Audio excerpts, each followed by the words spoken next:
seems to be a very hot place, I have to tell you. You have to wait for it, for some great conversations in there. But wherever you're watching us from, Shaddai Adote, thank you very much. Ivan Sibin Samba, please may you share the stream. More importantly, join us also as we tell you that we have cash out goes with a short code *439#. And poignantly, what you need to do is to make sure you choose option 2. And you increase the number of tickets that you have, and let's have some great conversation. Let me just quickly tell you what we'll be discussing this morning.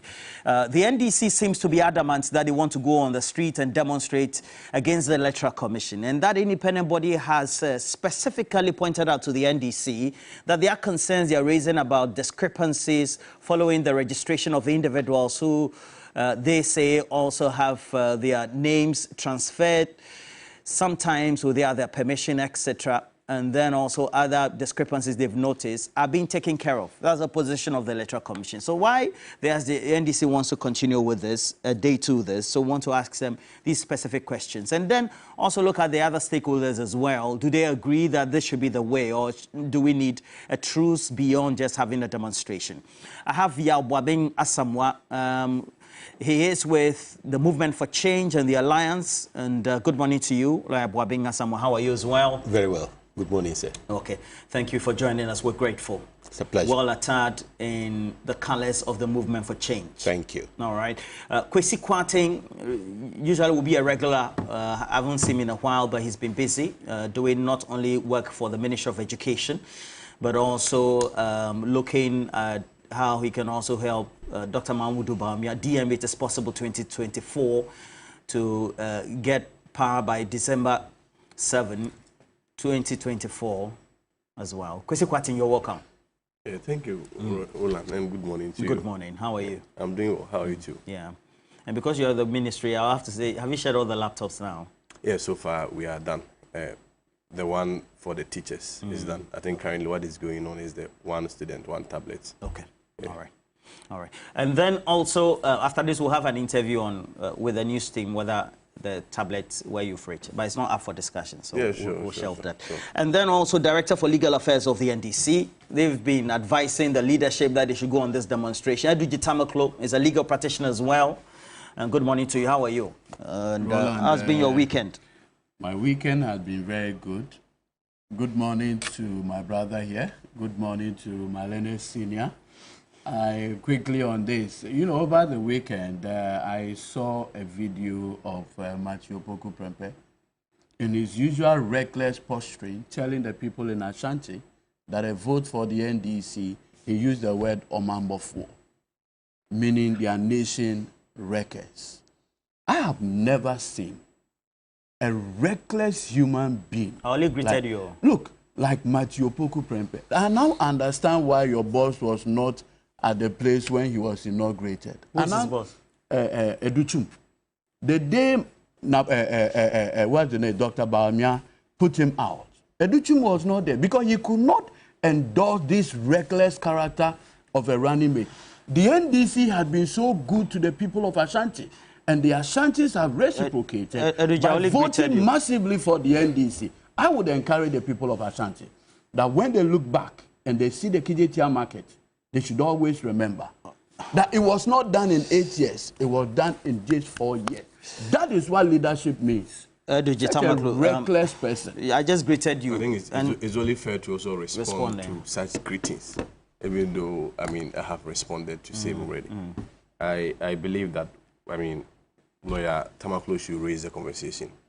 And this is not an opportunity to pitch leadership among themselves.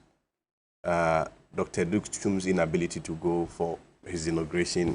He didn't go. I didn't monitor. He didn't go. No, I think that's why I'm here. Okay. So Dr. Chum apparently was not in the country then. So it made sense that he couldn't go. But what is most important is that we had a very clear process for selecting a running mate. And that process, the power rested on the presidential candidate, Dr. Mahmoud Bawumia. After he had selected Dr. Opoku Prempeh, all of us, including my boss, supports his choice. And we are all willing to campaign for him to become the next president and, of course, the vice president accordingly. That is, I mean, the beauty of the MPP. So I don't think it is right for Lawyer Tamaklo to sit here and try to pitch one I mean, leader against Was it not the same person who said? Please, I think he's clarified that. He's clarified. Let me say good morning to Dr. Yahweh Duchum. Please, Yabobian Samuel, legal practitioner, is also here, and let's all be, let's respect each other's space so that he also doesn't. Okay, so now let's take you through a number of things that have already been noticed, and you will find that earlier there had been concerns raised about facilities or biometric information capturing machines that had gotten missing from the Electoral Commission. The Electoral Commission said it was not true, and subsequently they came and said they were just laptops, or so to speak. Subsequently also, then we found out that there have been public reports of an individual, for example, who had specifically a BVD on him. I mean, that person was just in town.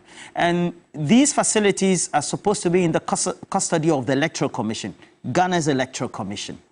After vehemently denying that that was not the case, you find these facilities that have been used to capture people's biodata, individuals who are supposed to be having their names on the register.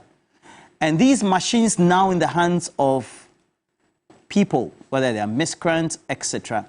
Apart from this person, we don't know the whereabouts of all those. So we're showing you some of these stolen bio. Okay, so you'll find that, okay, so for example, this is a property of the Electoral Commission. Then you go, the individual is captured. Now, the question then is, following these discrepancies that have been noticed with the register, where you have duplication of names, names transferred, not even to nearby polling stations, and then subsequently also to polling stations that are even far off, no proximity thereof. Now, what does it mean? So I'm going to give you responses of the Electoral Commission on this as well, and they've been having their representative on key points on Saturday, etc. Where we are currently is that a demonstration, so-called, is supposed to be undertaken. Should we be having that? Shouldn't the NDC be sitting with the Electoral Commission and having other stakeholders also on board, or should the EC accede to the demands of the NDC? And, well, so this is where we are currently. Eduji, so why would you want to still continue with this demonstration? It's been, the notification being given a couple of days now, and just a day to this demonstration, it looks like the key stakeholders are saying that, well, the audit is needed, but also a demonstration could be avoided. Eduji. Okay, so you see, if you look at the 1992 Constitution, it has essentially three underlying principles. 1, probity. 2, accountability. 3, transparency. Now, the Electoral Commission, being a creature of the Constitution, must subject its activities to these constitutional principles. Nothing more, nothing else. I have heard people say that the Electoral Commission by law is independent. The Electoral Commission is not independent from transparency, accountability, and probity. Now, the NDC, having carefully examined the voters' register, came out with 5 heads of discrepancies. Now, first of all, the NDC wrote to the Electoral Commission requesting for a meeting and to demonstrate that our request is not frivolous or vexatious. What we did was to further request that the whole process should have the media present. So we requested for additional live coverage of the event. Now, my understanding is that the media, being the fourth estate of the realm, will be permitted to broadcast the whole thing to Ghanaians, so that if the claims by the NDC were not proper, the whole Ghana will see the NDC for whatever it's worth. Strangely, the Electoral Commission rejected the media presence And strangely, the media never raised an issue about it. But that's another matter. Is it the purview of the Electoral Commission? No, you see, to either have a live coverage? No. Again, I talked about the issues of transparency. The Electoral Commission itself has one of its claims that it wants to have a transparent election. And we ask you that allow the media presence. No. Then we went there. During the questioning, it became obvious by the skill set and the IT expert that we took there that there were huge discrepancies with the register. And I'll give you a classic example. When we raised the issue of Tamale Central, 25 people having their voters' identities and everything transferred to Pusiga, listen carefully, to Pusiga without their consent, the Electoral Commission found merit in that claim and proceeded to suspend its own district director there. Now the question is, if it is possible for 25 people to have their voter identity records transferred from one constituency in northern region to another one in upper east, it tells you the extent to which the IT system of the Electoral Commission can be subject to all the whatever. And we have also identified that over 15,000 people have had their identities and others, either one way or the other, compromised. Over 200,000 people having issues with their voter identities. When we raised these issues to the Electoral Commission, they in fact admitted that yes, there may be issues. However, the Electoral Commission comes to tell us that they have internally resolved the problem. Now my question is, how do you tell whether these issues have in fact been resolved? So what have we demanded from the EC? A simple request for audit. So that's why you have to hit the streets? I'm coming there. A simple request for audit. When we made this request for audit, instead of the Electoral Commission, how much will it cost you to do this audit? How many days will it take you to do this audit? In fact, this past week that we've been going back and forth would have been done with the audit. And I say this, in 2015, the NPP came out with a claim that there were 75,000 Togolese on the voters register. You recall Dr. Mahamudu Bawumia. So we said, if you know there are 75,000 people who are Togolese, produce the name so that we could have the names deleted when they are Togolese. He said no. Then they now started a call for a new voters register on the basis of that 75,000 they claim to be Togolese on the register. When that claim came, Charlotte said, you know what she did? She set up a 5-member eminent committee chaired by the respected and distinguished jurist, Azukrab, and Justice VCRAC Crab. So they went through all that process and produced a report. What the report indicated was that, one, the claim for a new voters register was not convincing. However, the demand for an audit was proper. And so, Madame Charlotte said permitted all stakeholders to help in auditing the voters register that brought Akufo-Addo to power. The request the NDC is making today is not different.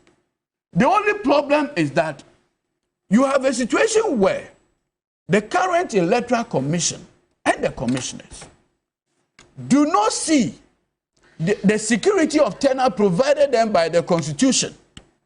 They rather see that they can only remain in office as commissioners with an MPP government. You know why? Why? Why do you draw that conclusion? Good. If you do state that they have a security of tenure. Exactly. So and you're a lawyer. Yes, because Akufo-Addo did something that nobody had done before. In fact, at the bar conference, the outgone bar president, my senior Yabuafo, made an interest. He said, look, it is only Afarijan who one day is an MPP, tomorrow he's NDC. And that is how we have been going with Afarijan until he went on retirement. But Akufo-Addo did the unthinkable in removing Charlotte Osei. And when Akufo-Addo removed Charlotte Osei, it became a message to the current commissioners that the Constitution's guarantee of security of tenure is not enough. All you need is a reckless president and you are gone. And so because of that, the current crop of commissioners believe that as long as MPP is in power, that is what provides them security of tenure and not the Constitution. And you know something, I will conclude on this, just 30 seconds. Is it not far-fetched? No. If you have a situation where, what you are saying is it not far-fetched? I'll tell you. If you have a situation where Madame Jane Mensah, okay, recruit 2 IT consultants. 1, Dr. Yao Ofori Eji. 2, Yao Kwachi. And like I pointed out, Yao Kwachi is the son of Amfo Kwachi. Amfo Kwachi was the personal assistant of Mr. Akufo-Addo. Now listen, these are people who have access to the Electoral Commission database. We do not know what the login protocols are, how you can enter, how you can exit, how you do it. And look, this is a very crucial election. An election where destinies will be determined. And you have a non-MPP person handling the IT infrastructure beyond Apiahene, who myself and other NDC communicators have debated on platforms like this today. I'm with this man. He's an MPP communication member. Tomorrow I wake up and he's an electoral commissioner. And you say that I should be comfortable. I should go and sleep because he's Angel Gabriel, a woo. And I want to use this platform to urge all Ghanaians that tomorrow, let us all come in our You still want to go ahead with the demonstration? Have you heard Professor Kofi Abochi, the Dean of the Faculty or the Law School of UPSA, the point he makes? He said, listen, what is wrong? What harm will it cause EC if you audit the process? Okay. What harm? The Electoral Commission has not been able to provide any justification for refusing. Okay, Mr. Bobias, I mean, what do you make of this, especially with your experiences having monitored elections? And I keep saying that the first time I started interacting with you from the year 2000, I mean, you used to be a transparency and governance expert as well. You've gone through the mill being a mainstream politician, so your experiences come in handy with this. I mean, it's hitting the streets, not far-fetched. Roland, thank you very much, and a very good morning to your viewers. At the heart of the rising tension associated with every election is a winner-takes-all system. You lose an election, it means for 8 years, you and your party are out. Those who win take everything for themselves. And that means that half or a large part of the society is disadvantaged for 8 years. And therefore, it's a zero-sum game. Either you win or you lose. So that exclusion makes every election in this country a high-stakes one. So it's no wonder that though the NDC has legitimate claims. They do have legitimate claims? Oh, of course. If you have claims, proven claims that there are issues with the register, it's legitimate. But the question is whether or not they need to dramatize it to that extent. You think they're dramatizing? But it is not only about the NDC dramatization. It is also about the EC's approach to resolution of such issues. Because what I see so far is an arm's length public opinion approach. Press conference saying to respond to the issues. But the EC, I'm sure by now, should realize that it's not only about the NDC, and it's not only about the NDC and MPP relationship.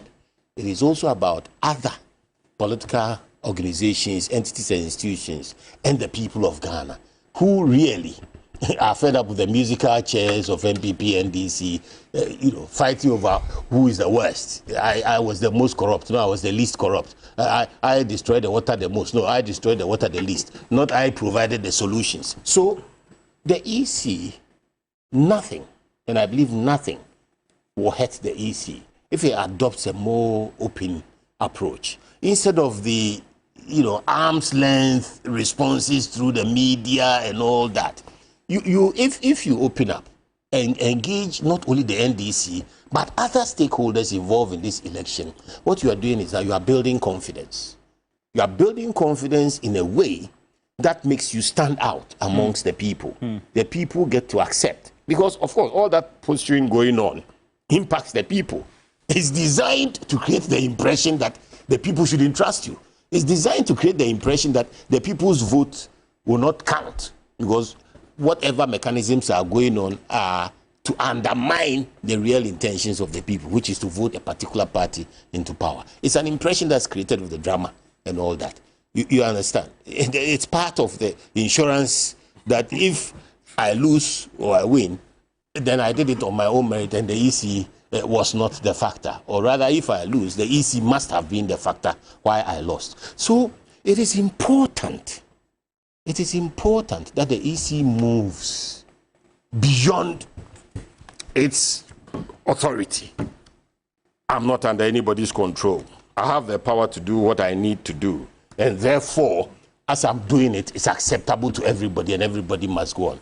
This posture was changed when IPAC came into being. And now Partisan all of a sudden is a saint everybody is mentioning. He's had his days, very, very difficult and hot days. Kanga and the others. But they managed to put in IPAC, which moderated the noises a bit.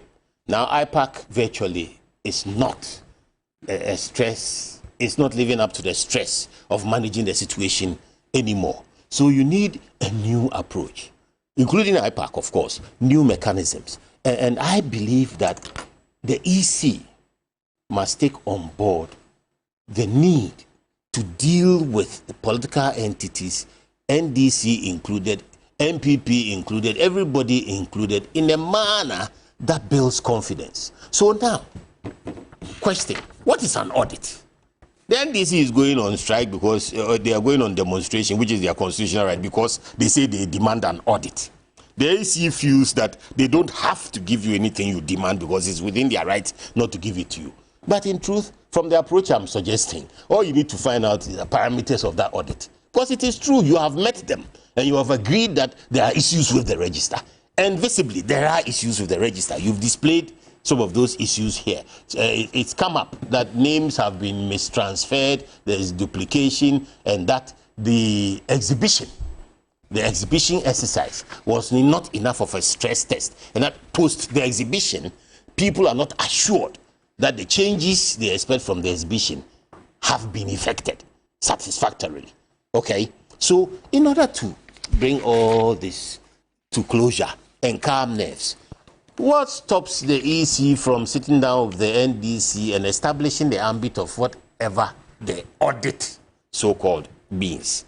Because I don't believe this audit means go and bring in an accounting firm, or I don't think that's the way to go. Then how should it be done? Looking at the posture of the EC over the period for which perhaps you can gauge whether there is trust for it or not in the run-up to this election. In my mind, I think an audit would be one where the EC sits with all the major stakeholders, especially the candidates for the election, not the political parties only, but the independent candidates, as well as the media. And then they go through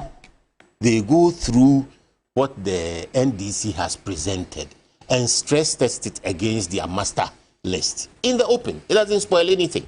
It doesn't spoil anything because the NDC say they found 243,000 numbers bloated and some other figures, all adding up to about say 300,000 marks of disputes. But in this country, elections have been won with less than 40,000.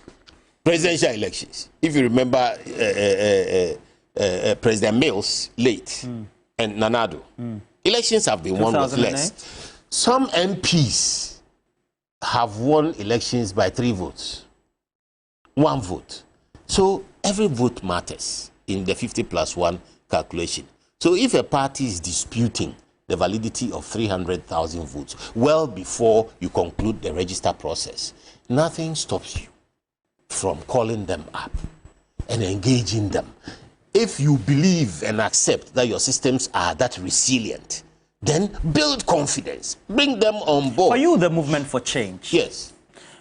Do you, as a position, take it that the concerns that have been raised also seem to sync with what your teams, members, and then officers have picked on the ground? But you see, that's the interesting thing. We even have more how do I say it? The angst should be higher on our side. Why? Because you're not even recognized by the Electoral Commission system until and unless your nomination as an independent is accepted. By which time it may be too late to even put in place a mechanism. So yes. You're not given any forum at all to air your grievances apart from these. Even if you step into IPAC, you don't have a voice. This is change, shouldn't it? You can only vote. That's why I'm saying that the Electoral Commission this is a time for confidence building. This is not a time for sitting in the old situation that you were in before, where you'd assume that your powers are sacrosanct, your powers are given. Because even where your powers are given, you are using those powers on behalf of other people. And you must build the confidence of those people in the way and manner you are using those powers. So you have an independent, you don't have a voice in IPAC, you are not recognized, you don't give any documentation, you don't get any documentation from the EC until and after the EC accepts your nomination as a presidential candidate. That is when officially the EC starts dealing with you. By which time you are virtually sitting on top of the elections. You are on your way into an election. At what point do you then protest or otherwise? Okay. So I'm saying that it is time. It's an opportune time for this EC to do what everybody in the process, all stakeholders will want. That is not to say that they are doing something fundamentally wrong. I don't think so. But definitely, if a major stakeholder and other entities have found issues with the process, particularly the register, it's only fair that they sit down with them in public. I don't believe the approach of responding by press conferences, giving their side of the story by press conferences, and the NDC going out in the streets to also state their story, and also having a media. A court of public opinion approach will not solve the problem. So EC, sit down with everybody. It won't take a day. With the kinds of systems that are available today, software that can run a comparison quickly, it won't take a day to resolve a difference about 300,000 names on the register. It will be to the benefit of all. It will reduce the tension, it will remove the incentive to drama, and it will take away the fear associated with elections. These concerns, do they also sync with what the MPP seems to be finding? Because it looks like there seems to be the support of the EC coming from the MPP on the subject. Thank you, Roland. I mean, it becomes quite comfortable and, let me say, complex when it's almost become a perennial thing, particularly when the tables turn and one party will have to assume the spokesperson of the Electoral Commission, where the other party would then have to assume, a strong opposition against the Electoral Commission. Because if you look at our register as, it's being designed, we must understand that our register has never been devoid of discrepancies. It is even the more reason why the constitutional instrument that established the register or established even the Electoral Commission and gave them the mandate to be able to collate the register actually gives room and make provisions for the resolution of same, particularly when such discrepancies are identified. And so some of these processes involve the exhibition itself. And I've always maintained that the exhibition as a process itself is an auditing process. I have always maintained that there is no proper auditing than exposing your register to the 70 million Ghanaians to come and say that, well, this is my name, this is not my name, this person died, this person died. You're saying that's a better means to audit? If you ask me. It's the same thing President Mahama said in 2016 or 15. I remember vividly. Yes, I have it here. And do you have it? Let me see. Yes, I'm surprised. No, Mama is saying, I'm going to share with you. Voters register, state your case and let the Electoral Commission decide. Mahama tells who said that? Who said that? Because I think I've come across it. So that's... let me see whether I can send it to the team. Joinonline.com on the 8th of October 2015. You can have a copy. I think I do have a copy. And it even goes beyond that. Because there also, if you listen to on the August 1st, 2015, this is Mr. Ofusampo, then chairman of the NDC. MPP calls for audit of register upset. That is the description then by the chairman of the NDC. Again, Mr. Esiedun Ketia, if you believe EC has lost credibility, you have a problem. So I am saying that this whole posturing of political leadership and political parties actually changes depending on which side of the pendulum that they are. So it is normal, eh? Yeah, I mean, I agree with Senior Wabian Samo when he said that, of course, they may have some legitimate concerns, particularly when even the Electoral Commission itself has admitted to SIM that there are discrepancies. But the dramatization, and of course, gathering all Ghanaians to go and demonstrate, especially when, as at now, you've not been able to even convince Ghanaians about your 24-hour economy, for me, it's problematic. But I maintain that if you look at the exhibition process, I am saying that the exhibition process itself is a form of auditing. And we expect that at this moment, some way, somehow, the NDC should have been able to collate all the discrepancies and give to the EC for same to be remedied. As of now, if you read the press conference and the press statement by the Electoral Commission, I can give you a copy. They say that as of now, the NDC has not been able to provide a single evidence to support their claim. But of course, it does not also negate the fact that their claims may be relevant or not. What I'm saying is... You mean they haven't formally presented it to the Electoral Commission? Yes. They gave samples? No, this is what the Electoral Commission is saying. I don't speak for the Electoral Commission, unless, of course, you are saying that the Electoral Commission is not being truthful to us. But you see, I am saying that the law itself that established the Electoral Commission has given the Electoral Commission the mandate to be able to resolve some of these discrepancies and, internally. It is even the more reason why, after a provisional register is exhibited, the EC have to go back to their drawing board, check the discrepancies and the inconsistencies, and then come out with the final register.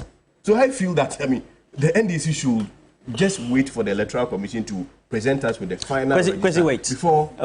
wait. Okay. As you continue, I think now what is agreeable is that there's this perennial perception, if you're in opposition, that the EC is distrusted or untrustable.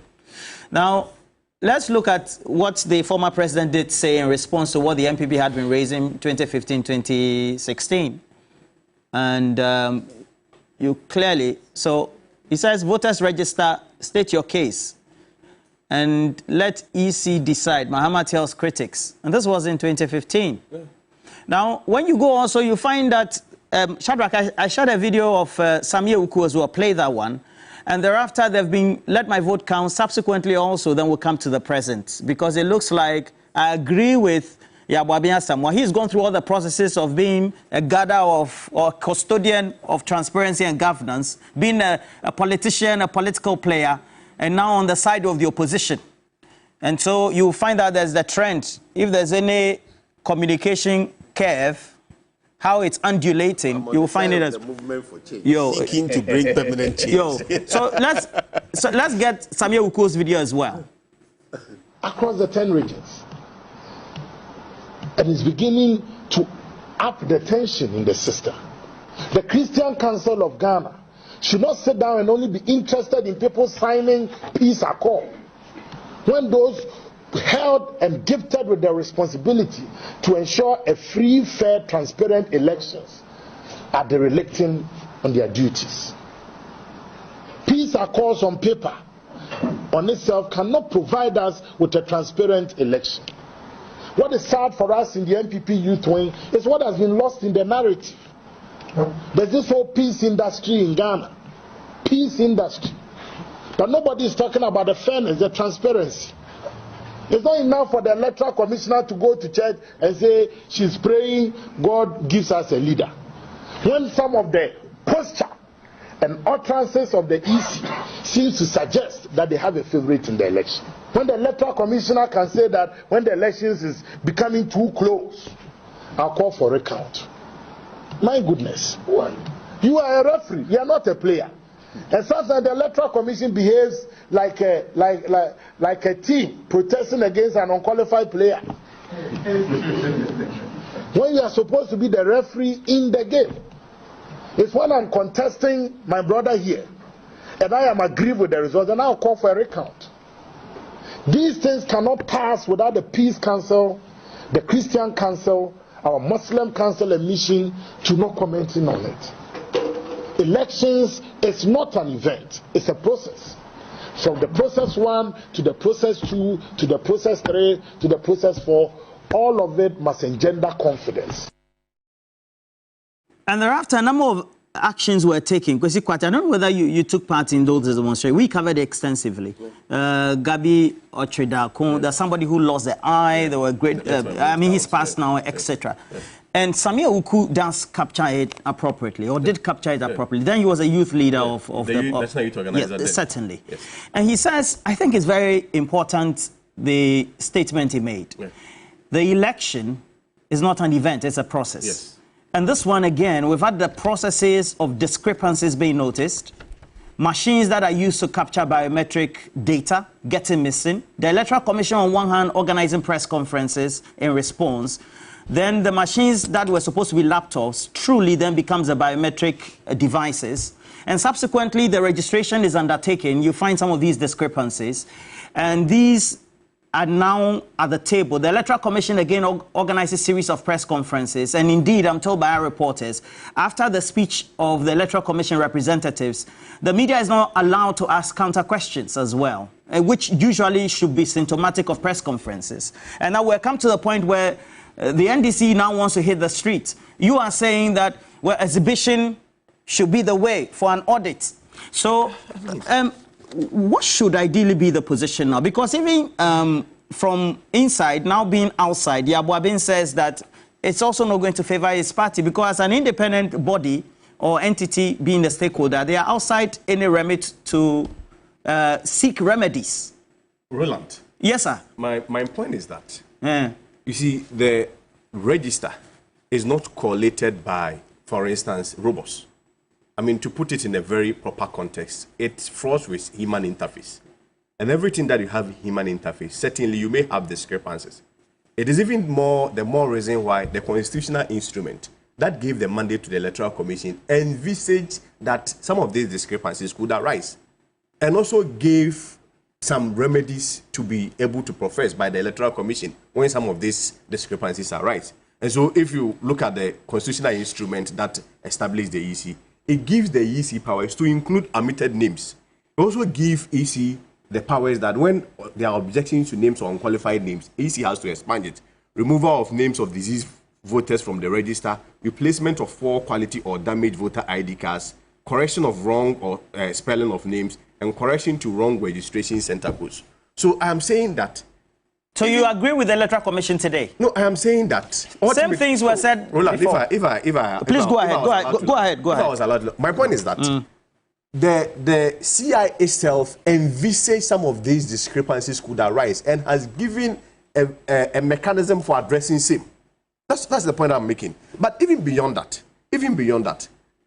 if you go beyond, for instance, the exhibition itself being an auditing process, you also have to understand that the EC has an internal and robust system to be able to address some of these anomalies, granted without even admitting that same exists. Because, Roland, if you look at the Electoral Commission and their processes, you realize that there is also a biometric verification device. You see, let's even admit that there are 10,000 duplication of names. That 10,000 duplication of names can only be present within the register. For the purpose of voting, you will not be able to cross the protocols just because of the introduction of the biometric verification devices. So the point is that ultimately there exists within the Electoral Commission protocol a robust system which include the verification system or the biometric verification devices that is also be able to more or less censor some of these discrepancies even if same exists. So I am only making Is it now interlinked? Come again? The registers now across country. So you are saying that if something is duplicated, it will not allow you to vote. Assuming you are voting it is not. in Accra.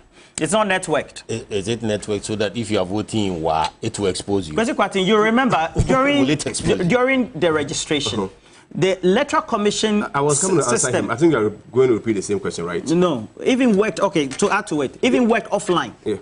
No, no. The point is that are you suggesting that today, if you are biometrically verified in Ayawaso West, for instance, then you move to Ashanti region, you'll be able to also vote? We don't know. That is why the EC must come and show us. It doesn't happen. You cannot. EC must show No, us. but you understand the system of biometric verification. That if you are biometrically verified, I mean, even for instance, with these visa applications and whatever, if you are biometrically verified, for instance, for US visa application, there is no way that if you provide a different information, people in Canada will not be able to verify. That is why this misunderstanding. That's why we are here today. Please allow him to make his point. So that no, I am saying that. First of all, I think I came from somewhere that the exhibition. Where did you come from? No, the exhibition process itself provides for a mechanism of auditing, and that's why I maintain that there is no proper auditing than giving the power to over 17 million Ghanaians to be able to audit. But even beyond that, granted, without even admitting that such discrepancies exist, of which even the Electoral Commission itself has internal mechanisms to be able to resolve it, there also exists a robust system through the verification model, where ultimately one person is unable to even vote twice due to the biometric verification. Of course, unless, of course, you are making a claim that the BVD devices do not work and there exists such no protocol. Then from that logic, we should be even doing away with the BVDs. They have a specific role to play. And I'm saying that that role or that system itself is so robust to be able to make sure that some of these concerns that has been raised by the NDC is really remedied. And I am also adding to the point that yes, the purpose of the auditing is already being fixed, because ultimately, what is the purpose of the auditing? The purpose of the auditing is to be able to come out with some of these discrepancies so that the Electoral Commission will still be the body to resolve it. And that is what has been done. It is through the same exhibition or the public auditing that brought out some of these discrepancies that the NDC is saying. And I'm saying that at this moment, we can only wait for the Electoral Commission to be able to address them before the NDC can lay a claim whether or not their concerns have been heard.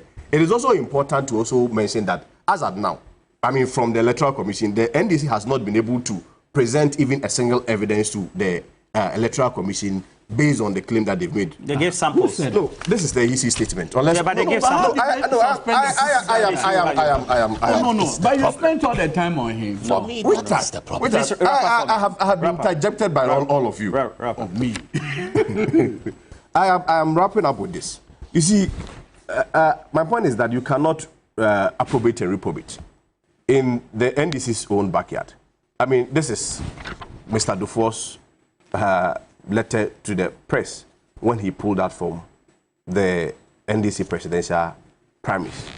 And he alluded to the same claim, if you recall, and if I'm allowed to read just briefly. The technical committee was subsequently to submit a report to parties after this had been determined. As I speak with you, our technical system is currently at the party headquarters to undertake this activity.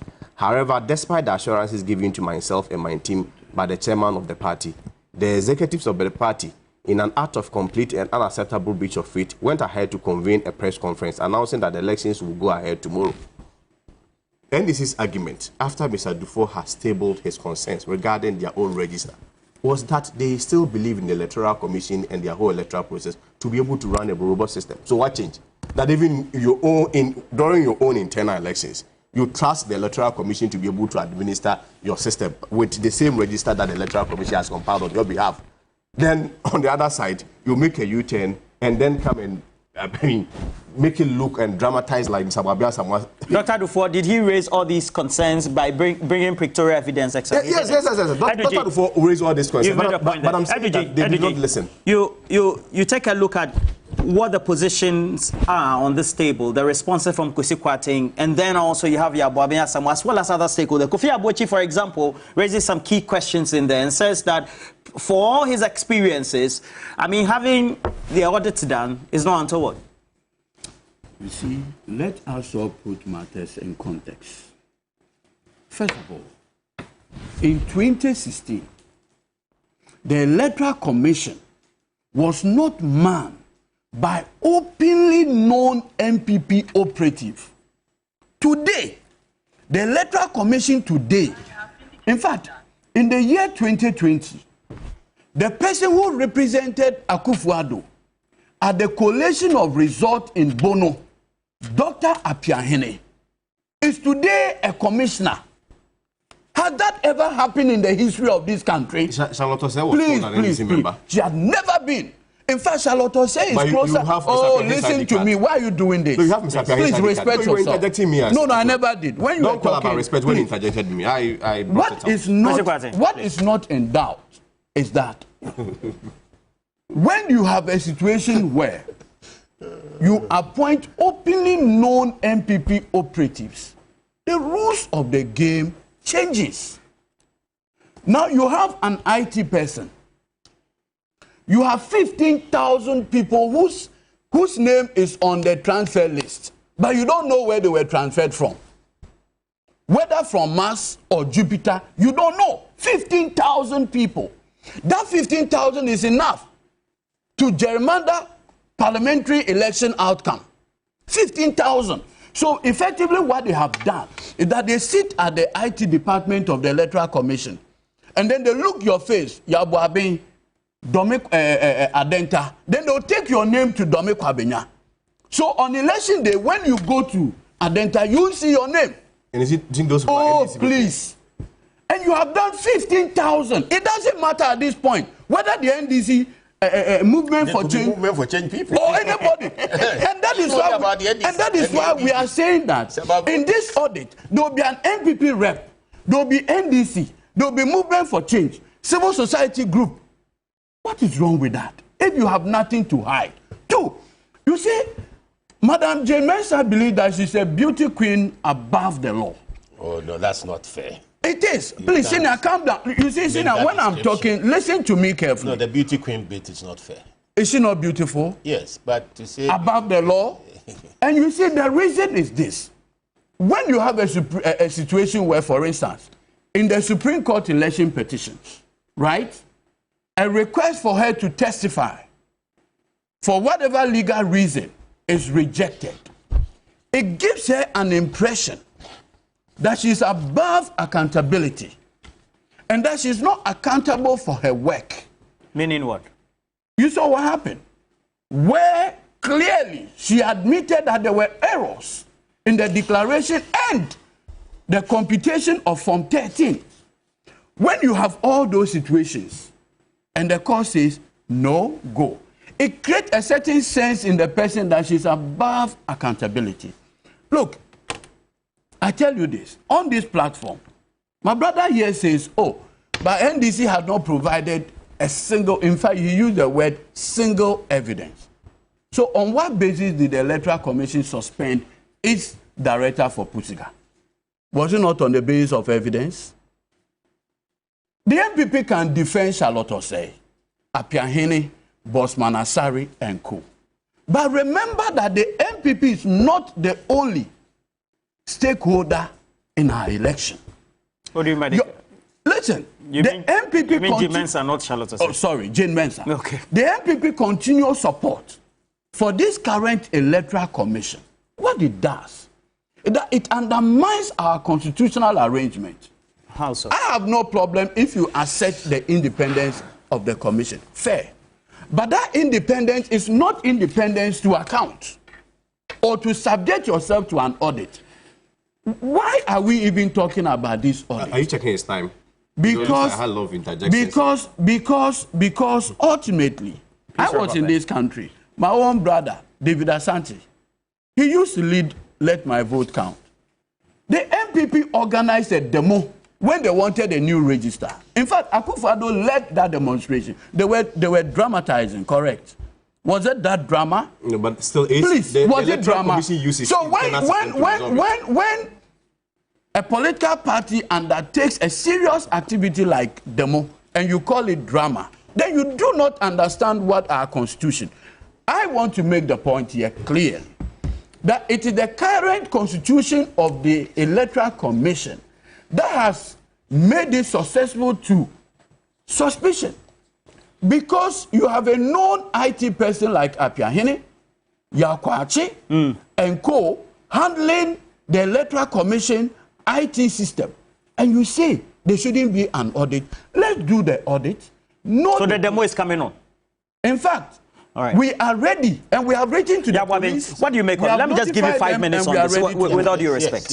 Yes. If you can even take 4 minutes, let nobody discount the value of demonstrations and agitations over the years, because they've contributed to the improvement. So this one too will contribute?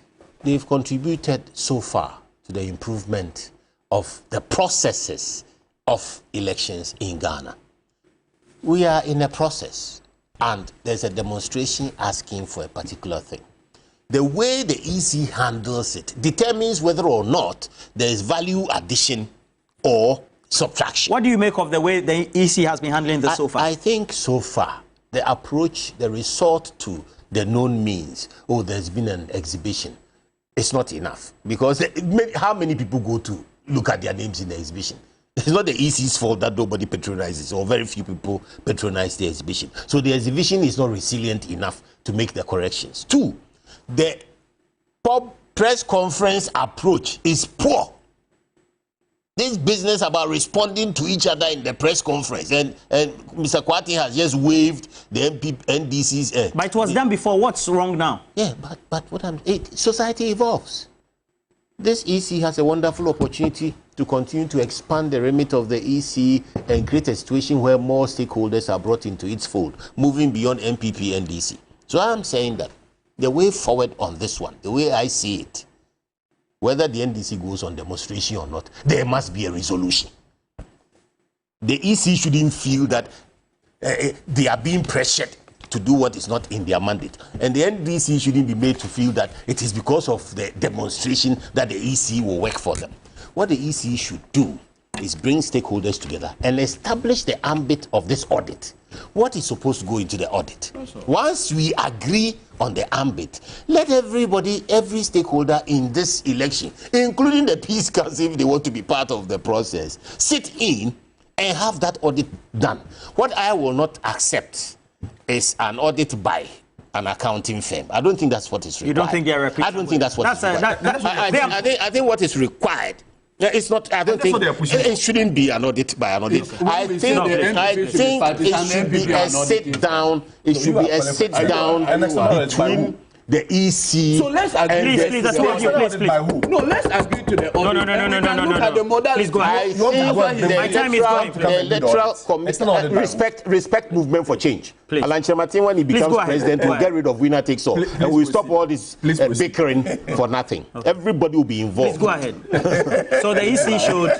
You don't want an independent auditor. I think, in my opinion, immediately the EC should call a meeting of all stakeholders, the major parties, the major independents, or everybody who has nominated or submitted a form to be part of this election, and agree on the parameters of an audit, and then execute that audit. And that is what will bring the temperatures down.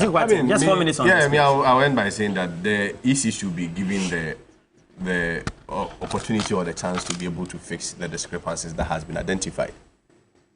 Particularly when, even if you look at from 92 up till now, there has not been such an external scope of audit as being defined by the NDC, where they are looking for even some way, somehow. So you're saying the same committee as created should be done?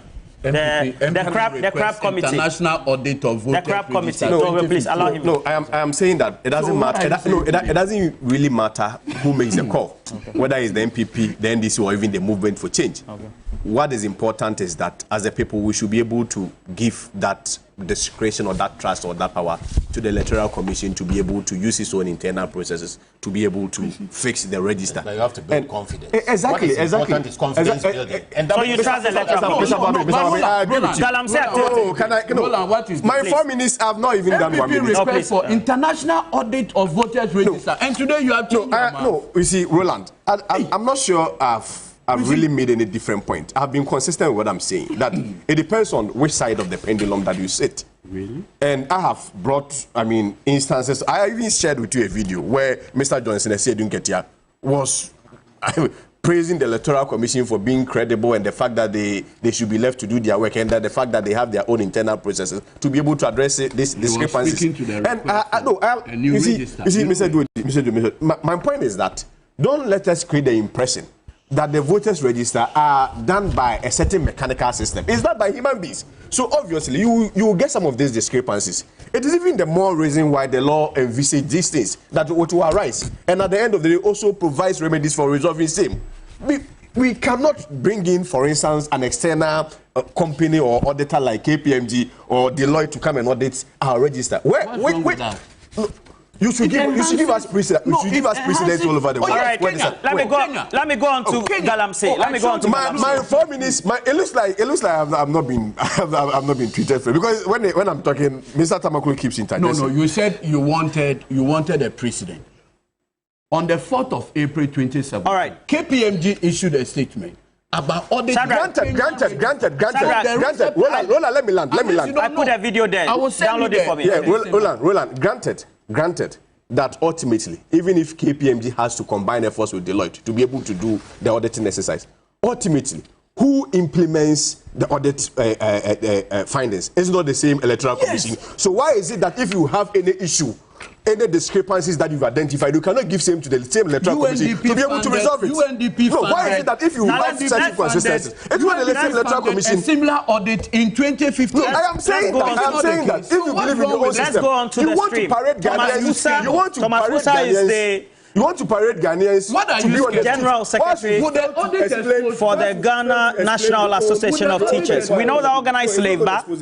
They've come out with a position that government by September 30 needs to, 1, declare a state of emergency because of the nature of our water bodies. Massive distraction because of galamsey. Also raising issues about how politically tainted stakeholders, as well as even officials in government, so to speak, in recourse to all that has been raised by Professor Frimpong Boateng, etc., are key participants in galamsey. Now, organized labor, Thomas Musa, General Secretary, NAT, you still insist that September 30, because we know that the ministry that has oversight responsibility has now come out with an interministerial committee. So that should resolve your concerns. You should be relaxed. Everything is under control, Thomas Musa. Please unmute.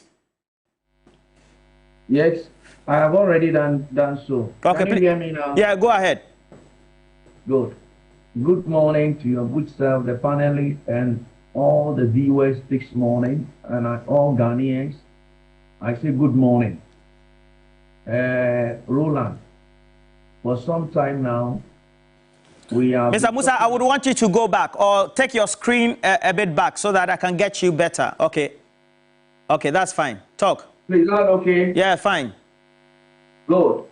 What we're saying is this. Currently, we are between life and death. That is where we are. And I repeat, we are between life and death. Roland, before I start, on Saturday, I went to Durin. I even want, because I had a program, I needed to do a presentation somewhere. So I went to Durin to fetch the water. And that is bring water with me. Wow. I hope you can see. Wow. Yes.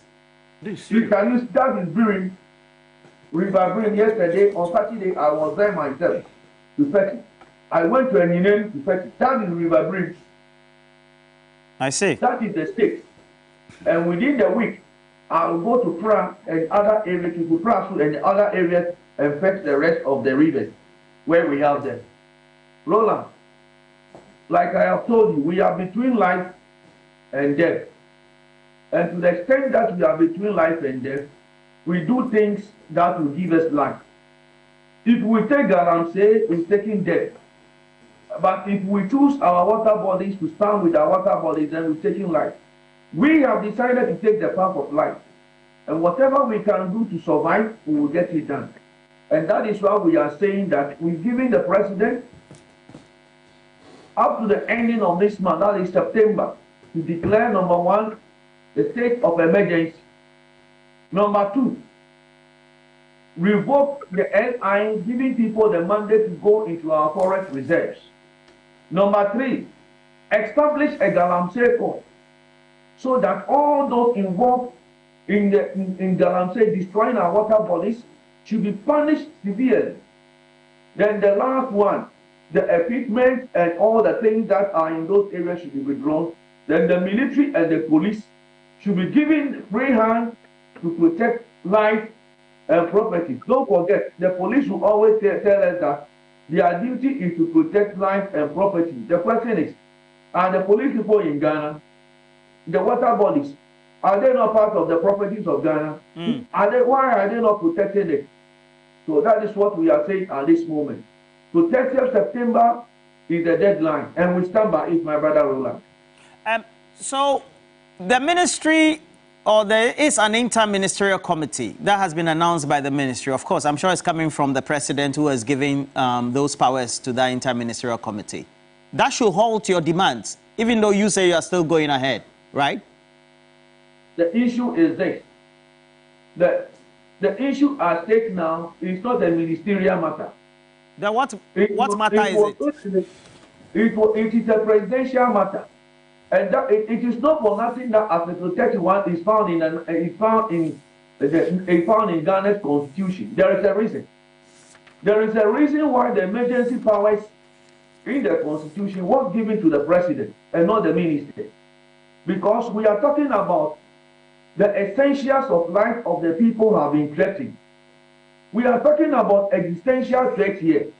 And the other one, we are talking about the risk or the security of the people of Ghana. That is what we are talking about. So this matter is about that ministerial committee. It's about that. In any case, Roland, we have seen many committees. We have seen Operation Vanguard. We have seen Operation Galamsey. Mention them. What came out of them? It was during the same operations that I am not reminding any family, particularly the late Mohammed's family, I'm not reminding them anything, that we lost that gallant soldier. Today, the lady is a widow, and the children are fatherless. There have been many deaths of school children, pregnant women, and all that. Time will not permit us to talk about them. This thing happened for the past 7 years. Where we are now, committee, no, never again. We are saying that, I'm coming, even if on the scale of preference, constituting a committee should not be the first thing. The first thing to be done, we can take it that constituting a committee is government input, fine. But on the scale of preference, the constitution of the committee will not occupy the top spot. Number 1 should be state of emergency. Number 2, because that power has been entrusted into the hands of the president. And that is why we are saying that where we've gotten to now is a presidential matter. And therefore the president must invoke that emergency powers so that to save us from death. Because I've already told you we are between death and life. The other one too is that we revoke the LI, mandating mining in our forest reserve and establishment of the courts. This thing, the person that can get it done easily is the president. Roland, let me tell you something. As we speak now, the ministers that sit on that particular committee, they will be going to their constituencies to go and campaign. Honorable Gina Paul will soon be going to the northern region to go and campaign for his seat. My old friend, Honorable Ignatius Ndebapewa, will also be going to his constituency to go and campaign. Honorable Nitiwu, Defense Minister, will also be going to his constituency to go and campaign. I can tell you they will not have time to do anything about this particular thing. So we insist that the constitution of the committee cannot be the first thing. On the scale of preference, it should occupy on the 10th or the 11th position. But the first thing now on the scale of preference should be the state of emergency, establishment of the courts, revoking the LI, and then giving the military and the police the free hand to deal decisively to deal decisively with all those who are destroying our water bodies and pull out all the equipment from our forest reserve. These are the things Okay. that occupy the topmost position, and these are the things we are talking about. Organized labor. If by September 30, the president, it looks like this is going to be his position or his way to resolve this, what will happen? My brother, when we were in the elementary school, the Lord's Prayer says that, lead us not into temptation, but deliver us from evil. I believe that nobody will lead us into temptation. But if in the course of this month, our demands are not heeded to, Roland, believe you me, organized labor will once again rise to the occasion. I tell you, we will deliver. What do you mean by you deliver? Oh, we have indicated it. Guys are on the table. Demonstration is on the table. Nationwide strike is on the table. And all other things are on the table. And we will deliver the whole of organized labor? I am telling you, believe you me. Who is leading you into temptation? We are saying that there are duty bearers. And the duty bearers, we are telling them the time to act is now. Okay. The time to act is now. The Constitution, the emergency powers in the Constitution have been entrusted into the hands of our president. And we are saying that our president should save us these days from death. We are confronted with death. And we refuse to die. And that is exactly what we are saying. That, Mr. President, you have the emergency powers in your hands by Article 31. Your people are dying. Pregnant women are having miscarriages, deformities, delay in language. Look, time will not permit me. Let me give you some few statistics. Roland, you will not believe it. Currently, in fact, 880,000 children approximately are born every year. Roland, take note of these statistics. Per our own statistics, approximately 880,000 children are born every year. Roland, the question is, what water are they coming to drink? Number two, children between the ages of 5 to 17 years, 21% of them are into child labor. Because of the galamsey, they are all going into that particular activity. Now, to put it in figure terms for you to understand, out of every 5 children you see, 1 is into child labor. And the unfortunate aspect of this particular issue is that the 4 that have been coming to school, they are all now stopping because they will have to go long distances and go and look for water. And so when they go, they don't come to school again. And a significant number of them are going into the galamsey activities. You will not believe it. In one of the schools that we went, out of the 30 students that are going to write the BECE, only 12 of them are in the classroom. 18 of them are into galamsey because they don't see the need to go to school again. Roland, is that what we want? Okay. The World Bank country report has already told us in 2018, that is based upon the Human Capital Index report, that look, if we do not do anything about the quality of our education, 56% of our human resource will go away in the next 80 years. Roland, is that what we want? Is that what we want? Do we want to see again? Can the very water? Roland, I am showing it to you again. Do we want to see before we act? All right. Thank you, Thomas Musa. How many bottles of the brewing water do you have? Because I've told you within the week, I will go back again and go. And this time I'm going to all the rivers. Because look, when I showed this one to somebody yesterday, the person was telling Thomas, are you sure that is the brewing? I said, no, go to Enyine. Go to Enyine. On your way to Kumasi, go to Enyine and go and see it for yourself. All right. Thomas Musa, General Secretary, NAT, representing organized labor, part of the signatories to that statement. And, well, you want to respond to it? Yeah, sure. Just 2 minutes of this, please. This organized labor. Yeah, sure. You said demonstration or they will resort to other means. But I mean, before that, these guys have failed to mobilize their people to explain the 24-hour economy, and they want to mobilize them to go on the streets. Anyway, we are just looking forward to that.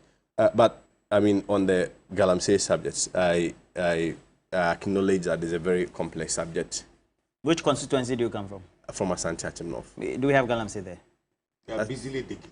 They are basically digging in. Asante Atom North, no, I think it's rather Central that has the economy that has that challenge. We film. Sometimes, why can't you say It's okay. 2 minutes. Let's give him 2 minutes. That's the galamsey house. No, please, you know Mr. Abamiasa, are you not 2 my minutes. spokesperson? He asked me a question. I'm 2 minutes. I don't want 2 minutes. We actually filmed roadside galamsey taking place, and we're told that even government officials just pass there to funerals every day and they do nothing. No, I'm saying that it's a very difficult subject, and for me, I will maintain that it's not only a law enforcement issue, but it goes beyond that.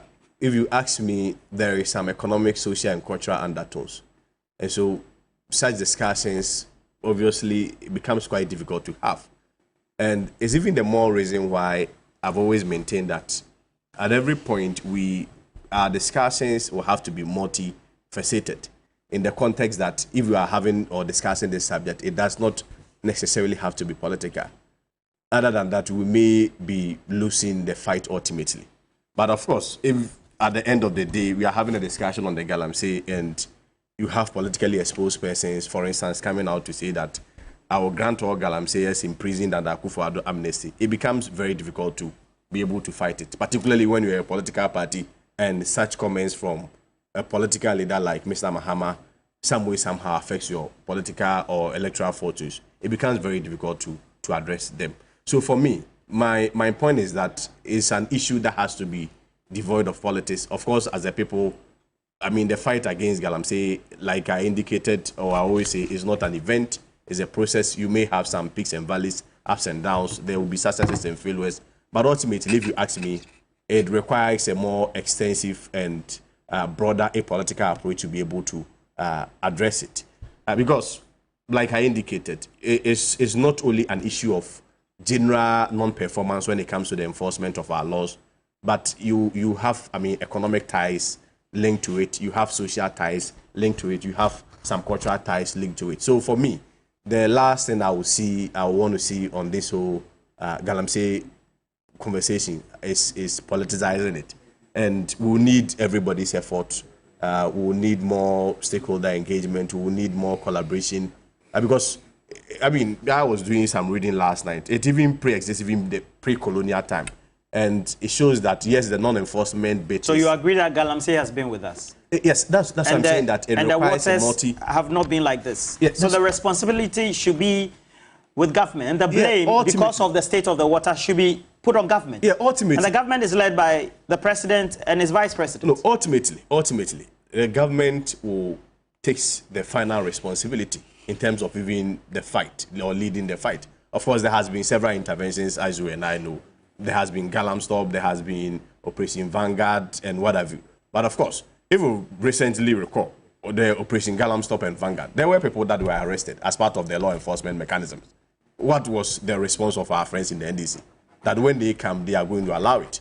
That when they come, they are going to grant amnesty to those who have been imprisoned. So it makes it quite difficult for the fight. And who dare them to state their position on? I don't understand. The NDC is the cause of the situation where we have polluted water. I am saying. So what are you saying? I am saying that in a political environment like this, and of course a political discussion like this, the context should also not be taken out. That there will be some political interpretations that will be placed on it. And I'm saying that some political interpretations should be, this conversation should be devoid of such political interpretation. Other than that, we may be losing the excess. I think what Ghanaians need now is to declare a state of emergency on the MPP. The MPP must go. Because a vote for the MPP will be to establish further impunity. Look, as we speak, the Fourth Estate had put out there that the Kumasi mayor, Sampan, has registered a company called Sam and Jan and has applied for a mining, permit to go and what is illegal about that? Go and mine in a forest reserve. That level of impunity, I've never seen it before. But that's aside. Nana Addo Dankwa Akufo-Addo set up a 10-member interministerial committee.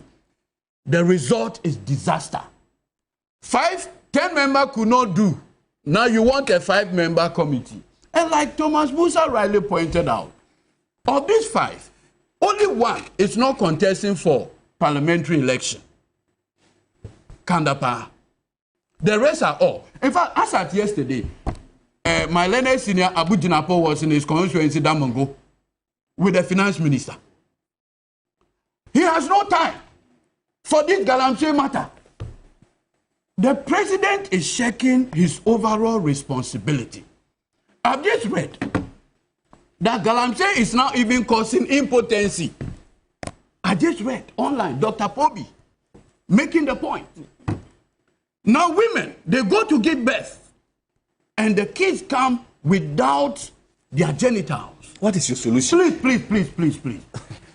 The current crop of Akufo-Addo and his people, and in the Frimpong Watching report, he said the Jubilee House is the hub of galamsey, the headquarters of galamsey. What is the NDC's position on galamsey? What is the NDC's position? Tell us NDC's position. First of all, do you admit that your government is so complicit in this galamsey activity? And the worst of it is when I heard that Dr. Baumia had appointed Mrekuduka to lead the fight against galamsey.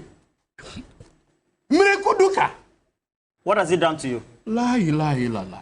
When you go to Takwa and you mention the known galamseyers, the whisperers have it, and you appoint such a person. Look, it's a complete. I think you should separate galamsey from small-scale mining. No, small-scale mining in this country is not illegal. It's not illegal. I know galamsey. So if a politically exposed person owns a company that does small-scale mining, anyway, you gave me 2 minutes. He has cost 3 minutes. As we speak, you gave me 2 minutes. He spoke more than 2 minutes. No, I didn't. Look, as we speak, then he should proceed. You can even give him an let me just conclude. After all, this is TV3. Let me conclude on this.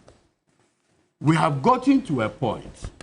And like Thomas Musa said, it's a matter of life and death. And in those instances, you expect the president to show leadership. You've asked what is the NDC's alternative. Look, when you are taking food from a man, you must provide him an alternative livelihood.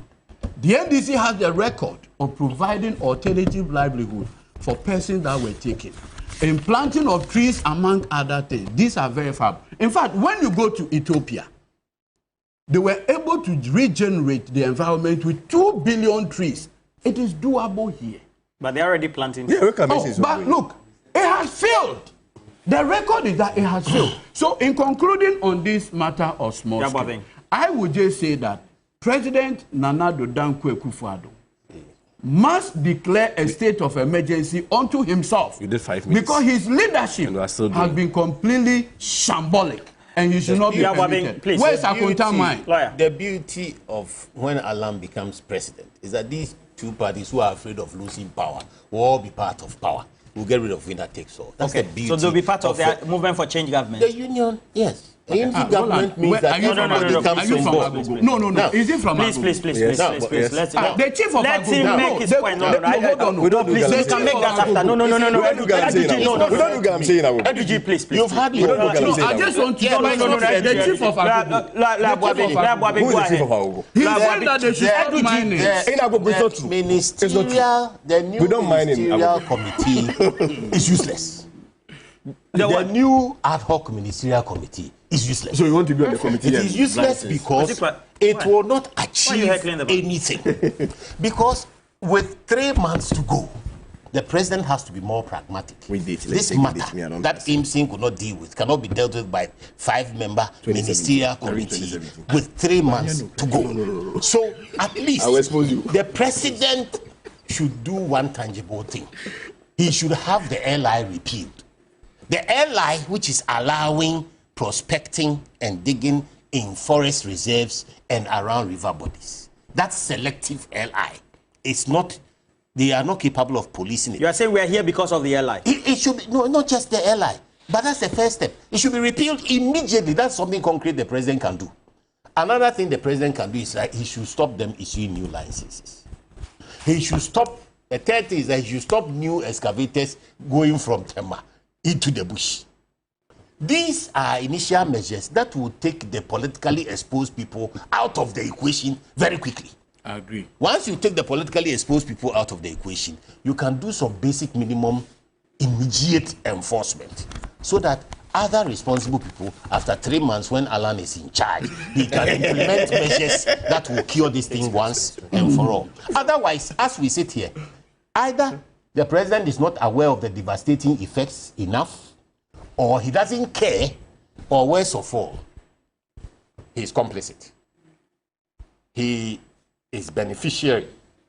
He is aware of those who are beneficiary, and therefore he does not want to muddy the waters. Even before the coming of the airline, and subsequently since the coming into force of this airline, well, we've seen that pre-2017, 58 licenses given, and now we have in excess of 1,000. And even over the last week or two, still approvals made. Exactly. That is scary. It is dangerous. That's why I'm over saying 1,000. That's why I'm saying that if this goes on, the perception would be that the president is complicit. Is it a perception?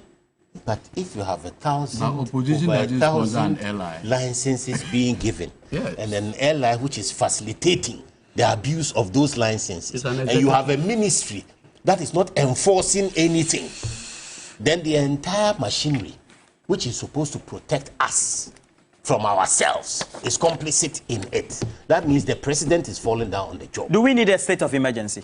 I think the president should take pragmatic measures, because even if you declare state you are of massaging emergency, or that's your position? Let me explain. The mere pronouncement of a state of emergency does not solve the problem. And when you pronounce a state of emergency, there are measures that you have to take. The water body under the state of emergency, and you may send military people in there, and the military people go in there to protect politically exposed concessions, or they are going to be fair to everybody. Now what they do is that they go in there, protect politically exposed people who own concessions, and then try and drive out others who are not politically connected. A mere declaration of a state of emergency will not stop that. I am saying that pragmatic measures, stop issuing the licenses, stop any new excavators from leaving Temaport into the bush, repeal the airline, then you give yourself some space to begin to enforce and throw out the people who are mismanaging themselves.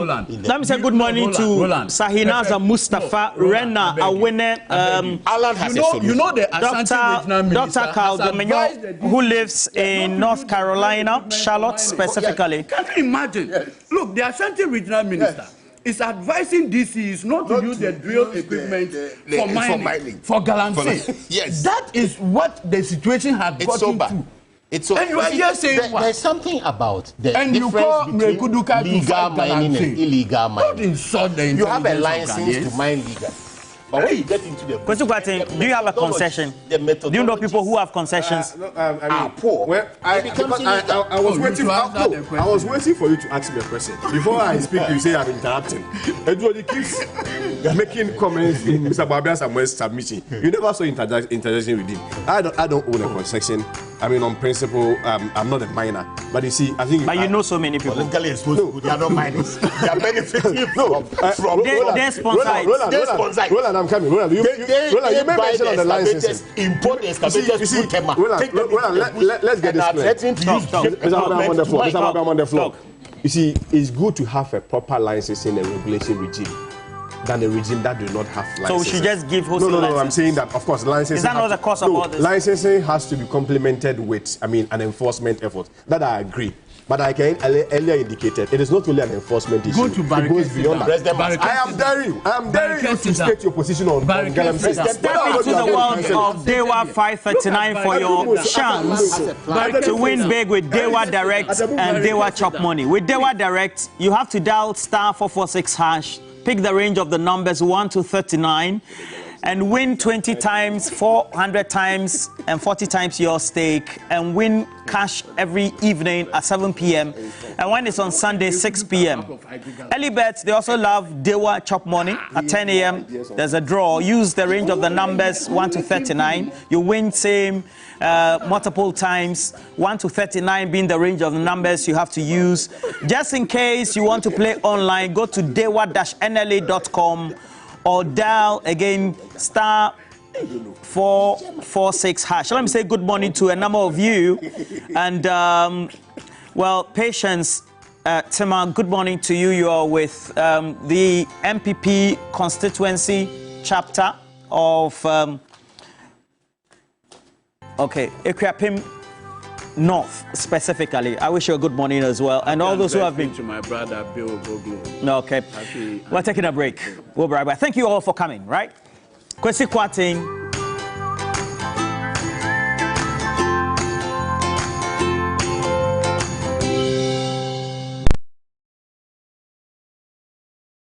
Say no.